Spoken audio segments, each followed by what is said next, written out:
What's up, guys? This is the podcast for Oakridge Ford. I'm Norm along with Mike. It is Sunday, February 23rd, the day after the disaster.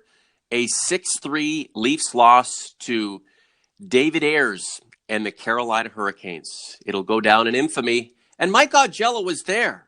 Mike, you will never be able to rid the stains of that experience from your mind. And I feel so sorry for you.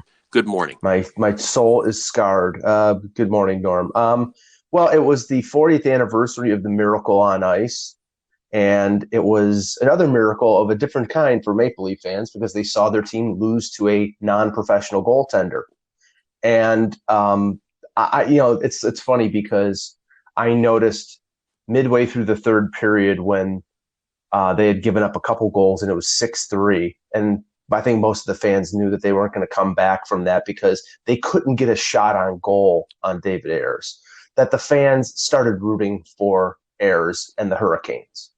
Yeah, they were cheering him when he made the save. Now, it was sort of like Bronx cheer type of situation where, they really wanted the Leafs to win. And everybody was saying, okay, Reimer goes out, Mrazek goes out, Ayers comes in and he gives up 2 goals on the first couple shots. And they're like, okay, we're going to win this game, even though we're playing like crap. But then Carolina played, basically went into a 1-2-2 trap in the third period to being able to dump the puck in, get the puck, and get shots on net. It's not a failing of coaching. It's not a failing of management. Mm-hmm. It's a failing of the players being able to recognize what they need to do to win. And honestly, I think it's the most embarrassing loss in a regular season game in a very, very long time. Good. It looks good on them. This is the Leafs Convo podcast for Oakridge Ford. 0% financing on most new models right now, up to 60 months. 0.49 at 72, 0.99 at 84. It's a great time to buy a vehicle. You know who to go to if you want one and when you want one. Mike, what we saw from the Carolina Hurricanes in that third period was the epitome of having each other's backs and protecting the effing goaltender. I know it was a bit of a shit show, a comedy show. This guy who's not supposed to be there between the pipes because Peter Mrazek's a dummy. But what the Hurricanes demonstrated is something that every NHL team that would have had a chance to witness that should try to emulate at some point, especially if they're trying to make the playoffs. Having each other's backs and protecting the effing goalie. That was a sight to behold, and the Maple Leafs, with all their firepower, were as anemic as they've ever been. Yeah, I mean, you can't – your eyes aren't lying to you when you see that. And the funny thing is, the Carolina Hurricanes played in Carolina on Friday against the Rangers and lost. And come to town and post 50 shots over, I think it was 48 when I went down to the media room with about 7 minutes to go in the third period. So it had to be over 50. Mm-hmm. And if you asked what team had played the night before, you would have said the Leafs, but it wasn't. It was Carolina. And Carolina essentially sat back and, like I said, in a trap and did not allow the Leafs to gather speed into the offensive zone, cut off all their passes, and the Leafs kept doing the same thing over and over. And I can't remember whether it was Tavares or Marner after the game who said, well, we can't sort of go outside of ourselves and change our tactics because we're trying to get shots on a goaltender who's not an NHL goalie. We sort of have to just work and do what we do best. And of course they didn't. And they ended up losing to a 42-year-old employee of the Toronto Marlies, in which it's the like I said, it's the most embarrassing aspect of this team this year, that they just can't seem to play the right way game after game. They play wonderfully against the Penguins on Thursday, and they follow up with this clown car of a game on Saturday night. The Keystone Cops are back, Mike. It looks good on the Maple Leafs, and I don't feel sorry for them in the least. I don't feel sorry for the fan base at all. Guys, we have to collectively deal with this monstrosity. The chips will fall where they may. Initially, I'm thinking, as you're talking, well, the Leafs crumbled, just fell apart, folded like a cheap tent to an inferior team. But when you check the standings, Carolina is better than the Maple Leafs. They're 2 points better. They're a plus 29 on the season. And I go on about goal differential all day because it's true. Look at it in baseball. Okay. When you score way more runs than you give up, you're going to win and you're going to be successful. The Maple Leafs are a plus 10. So in actuality, the Leafs were inferior to the Hurricanes. So maybe they were supposed to lose. And I don't give a shit about that game against Pittsburgh. The second of two against the same opponent. You had a feeling that after Pittsburgh ran roughshod over the Leafs in Pennsylvania, the Leafs were going to come back with something. And I think Pittsburgh just kind of said enough is enough. We don't really give a shit about this game. And the Leafs looked great. And everybody was kind of thinking, hey, you know what? Maybe this is going to catapult the Leafs to, some consistent play.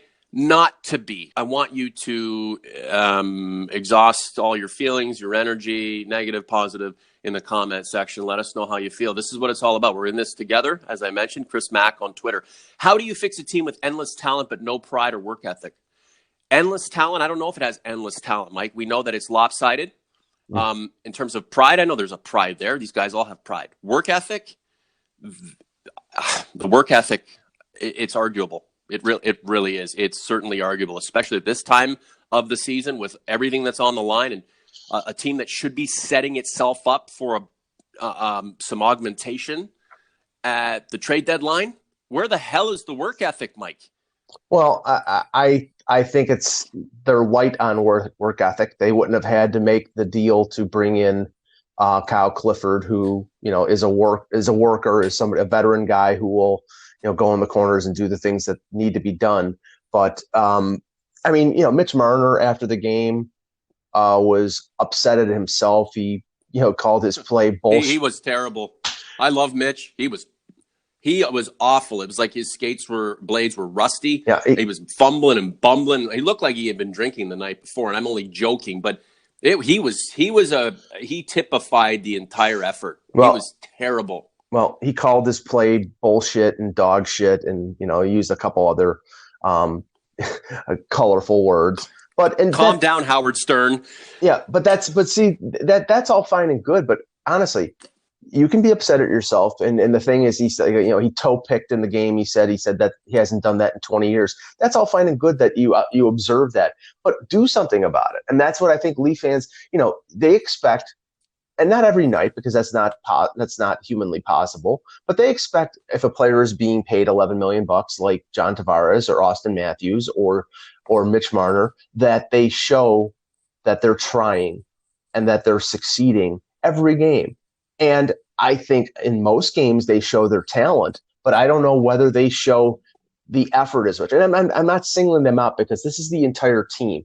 This team is flawed in some ways. Defensively, they've been flawed for years. But that effort, that esprit de corps, that sandpaper, all those things, those emotional things, they don't show. They just seem if it's not an offensive game where they can flash their speed and their skill, it's a game that they lose 9 times out of 10. And that's the problem, because that is what the playoffs are. Severino Cudicillo in Community. These Maple millionaire brothers are brutal. Supercoup, all uphill now. Keogh's best, 5 superstars and the rest AHLers. Dyslexic, hilarious. Need more cowbell. Can you imagine practice on Sunday when the Zamboni driver is driving around the ice before practice, chirping mad filth about how he walked out of the stands, put on some gear, and owned the millionaire kids. David Ayers set the organization he works for on effing fire. Wow. Well, it's so leafy. Well, it's funny because Ayers after the game, and I went to the Leaf locker room while most of the media went to Ayers because that was the juicy story. Ayers said that he was supposed to be practicing with the Leafs tomorrow, meaning this morning, and the Leafs canceled practice. So he's not going to get the opportunity, at least not right away. But that's the thing. It's like I don't think it's above this team to learn their lessons from embarrassing efforts, but there's been too many embarrassing efforts over the last week. The embarrassment on Sunday in Buffalo in the third period, the just complete dismal effort in Pittsburgh on Tuesday, You have the great comeback, a really good effort on Thursday, but you have to sort of eliminate that and then put the 3 losses together in a level of just like concern of where is this team going? And if you need a couple examples of, how important and how detrimental these losses are, look at Sheldon Keefe walk off the bench at the end of the game last night, and then waiting for him to come out to do his post-game remarks.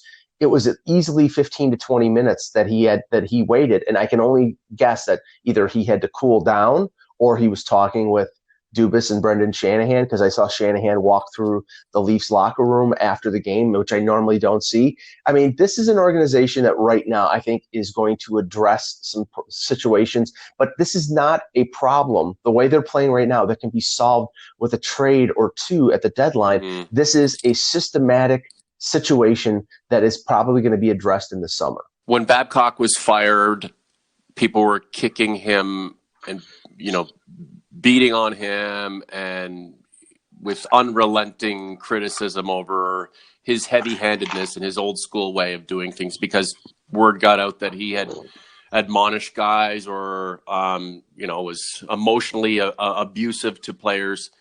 Okay. And that's wrong. You have to modify your thinking and become more forward thinking, right? Sheldon Keefe, in a lot of ways, in the beginning was the antithesis of Babcock, mm-hmm. guy who would try things innovative. But he's a human being like Babcock, and I think cut from the same cloth in a lot of ways.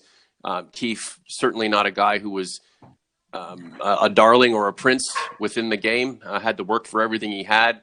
He has admitted over and over again of late that he was not much of a player, and anytime the trade deadline would come around, he wouldn't bat an eye because he wasn't one of the guys any team would want. That said, he's a human being who is pissed off with this team and is showing it publicly, and I'm glad he is, because this puts to rest any idea that he is going to go and hug and console the players and ask what he's doing wrong so that he can facilitate, their comfort level even greater, right? He's pissed off. He's the coach, and for anybody who's soft and weak and believing that any sort of authority is the wrong way of getting greatness out of people, go ahead and try to coach this team, and you're going nuts. I mean, I've seen even on Twitter last night, and I was tweeting like it was 2011. And if you know me, OGs, I don't do as much as I used to on social media. But last night I was watching the game, and I was like anybody else wanting to exhaust and expend all my frustration through the platform, through the media, and it was great for me because it was great to catch up with some old friends. But I did read comments from people who are quite kumbaya in a lot of circumstances, and who were admitting right there and then that they had enough. Even those who wear the rosiest of colored glasses began to break. So Sheldon Keefe, sorry, Mike, and I'm diatribing here, but Sheldon Keefe is pissed off. And for a guy that a lot of people think, is the forebearer of forward-thinking hockey and, being a player's coach, I'm sure he didn't come across like a player's coach last night, and I'm glad he didn't. Just to touch on what you just said, Babcock was not fired just because the team was slumping in November. He was fired because the players were starting to tune him out, because the message got old. Now, the thing is that the message in one way is the same under Sheldon Keefe in a sense. You need to play at both ends of the ice. That is the problem. This team is tragic when it comes to their own play in their own zone. I mean, to have Carolina, who's a good offensive team, put up 50 shots in the second of back-to-back games, and to play as Keystone Cops, as you say, or Three Stooges defensively as they did, is the greater concern. I mean, you can overlook one embarrassing night, but it's now 3 in the last week, and that's where the area of concern is. Michael Matthews been with us since day one. He is a true OG with the Leafs Convo crew. You just can't win with the current leadership and 4 players taking half of your cap and empowering 21-year-olds and a 30-year-old GM with no experience who has assembled a team of 1 dimensional players. Will Robinson doesn't get much more humiliating than this, but who effing knows? Benny B, fire that snowflake Dubas, Dwayne Matheson. All my life, I thought once Harold Ballard died, the Leafs would get better. He died. They really haven't. James D, the season is done. And Johnny, those power plays were the most pathetic thing I have ever seen watching hockey in my life. We all need just a big collective group hug. I don't think it's going to solve anything, but it might make us feel a little bit better. Mike, the trade deadline is hours away. How do the Maple Leafs approach this damn thing? Do they go nuts and make a huge deal? I mean, to me, it would almost seem like it's a spiteful move at that point.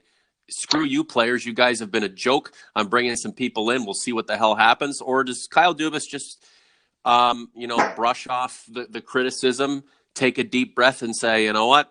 Got to stay the course despite this recent embarrassment. The Leafs dodged a bullet yesterday because Tyson Barrie got slammed by Andrei Svechnikov in the first period, left the ice looking like he had separated his shoulder or something happened, and he actually came back in the second period and played the rest of the game. And the reason I say that they lucked out is because I think there's a better than 50% chance that he gets moved before the deadline tomorrow.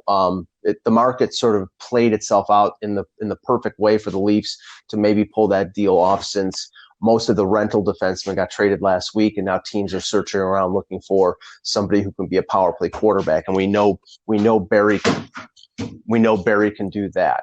I don't know if the big move that everybody is looking for is going to happen. Like you said, I think that could be sort of a reactive situation where I don't think they want to go out and all of a sudden trade William Nylander. That would be immature. And for all the criticism, Kyle Dubas, I mean, he tried to do something this year that he thought he believed in. I think he sees that it doesn't work, and I think he'll adjust accordingly. And I know that a lot of Leaf fans don't want to give him the benefit of the doubt, but I actually think he is a competent general manager, and he will recognize the flaws of this team going forward. But that being said, their defense is horrible. They're shorthanded because Riley and Ceci are injured, but so, according to Elliot Friedman last night, they're going to be back by mid to late March. They're still 2 points ahead of Florida, if you can believe it, because Florida lost last night to Vegas. The speculation out there is that they're getting lots of calls on Tyson Barrie, who's not going to be back next year, and that they get a return that is good enough that that they will pull the trigger on that. If you're Dubas, you cannot say, well, I'm not going to move Barrie because we need him for the playoffs. This team is going nowhere. And I know they can't think this. This team is going nowhere in the playoffs if they face Pittsburgh, Washington, Boston, or Tampa. So what you need to do is recoup draft picks and prospects. And if you can flip them to get somebody who can help you now, then, so much the better. But I think, the fact that they lucked out that Barrie didn't get hurt last night when Svechnikov hit him into the boards was a very big thing, because that would have all but eliminated the opportunity for them to trade him. I think they will do that.